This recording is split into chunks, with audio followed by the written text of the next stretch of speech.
家好啊！好长时间没有看到我拍钓鱼视频了吧？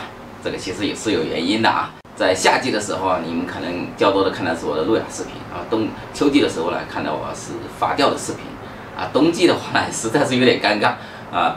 除了传钓之外啊，其实发钓也好，路亚也好，都不是很理想啊。这主要是因为气温的关系啊。大家也看到我今天穿的衣服是比较厚的。 最近南方的天气降的实在是太厉害，比如我是在惠州啊，那么我们现在白天的天气呢，大概是18度、20度，然后晚上呢它会降到7到8度，这种比较大的温差就比较容易让人感冒啊。当然对于鱼也不例外，因为这种昼夜温差较大的天气呢，会导致海水变得比较冷，然后白天经过光照了，它又一时恢复不了啊，所以这个时候鱼的救欲望就比较低，那么我们出去钓鱼打龟的机会也是相当大的。 往年的这个时候呢，一般我是会去钓一下那种大泥蒙啊，就脚板泥蒙，可能有1斤啊，8两到1斤这么大，还是挺刺激的。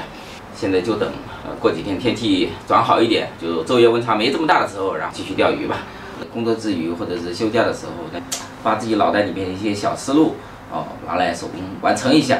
1月10号以后，可能我的时间会更多一点，我会把更新视频的频率再提高一点。 那么我今天想做一条什么样的竿呢？是一条1.2米的排缝竿啊，材质我就打算用仿牙材质的它不是真的牙是之前我买回来做雕刻用的。这个砍料就打磨之后手感比较好，但是缺点就是比较脆也有点重。我们现在就开始设计这一款1.2米的特殊材质的发钓竿。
听说你们都不喜欢听我瞎聊，那还没关注我的朋友，看到视频记得点击一下关注、评论啊！